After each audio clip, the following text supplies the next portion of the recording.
चपाती पचण्यास थोडीशी जड असते गव्हाच्या पिठाची, हे आपल्याला माहीतच आहे. पण त्यासाठी आता हे जुलै, ऑगस्ट, सप्टेंबरमध्ये तुम्ही काय करायचं आहे, हे आहे एरंडेल तेल आहे. एरंडेल तेलचा वापर आपण 1 ते 1.5 चमचा ह्यामध्ये घालू शकतो. ह्याचा वापर केल्याने काय होतं, एकतरी वास येत नाही, चपातीला बिलकुल वास होत नाही आणि ती पचनास हलकी पडते. जर तुम्ही चपाती काही भाज्यांसोबत आपल्याला चपातीच चवीला किंवा ह्याला छान लागते भाकरीपेक्षाही. काही भाज्यांसोबत भाकरीच उत्तम लागते.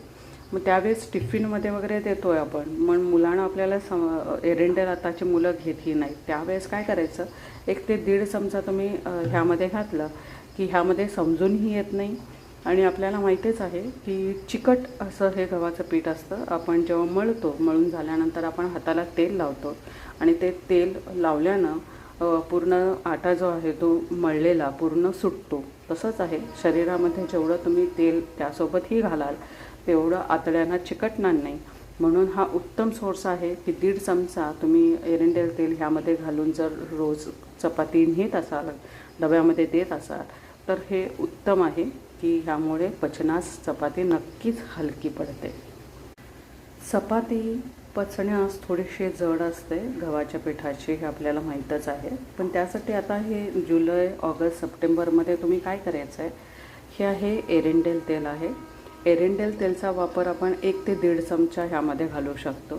ह्याचा वापर केल्याने काय होतं, एकतरी वास येत नाही, चपातीला बिलकुल वास होत नाही आणि ती पचनास हलकी पडते. जर तुम्ही चपाती काही भाज्यांसोबत आपल्याला चपातीच चवीला किंवा ह्याला छान लागते भाकरीपेक्षाही. काही भाज्यांसोबत भाकरीच उत्तम लागते. मग त्यावेळेस टिफिनमध्ये वगैरे देतो आहे आपण, मग मुलांना आपल्याला एरंडेल आताची मुलं घेतही नाहीत. त्यावेळेस काय करायचं, 1 ते 1.5 चमचा तुम्ही ह्यामध्ये घातलं की ह्यामध्ये समजूनही येत नाही आणि आपल्याला माहितीच आहे की चिकट असं हे गव्हाचं पीठ असतं. आपण जेव्हा मळून झाल्यानंतर आपण हाताला तेल लावतो आणि ते तेल लावल्यानं पूर्ण आटा जो आहे तो मळलेला पूर्ण सुटतो. तसंच आहे शरीरामध्ये जेवढं तुम्ही तेल त्यासोबतही घालाल तेवढं आतड्यांना चिकटणार नाही.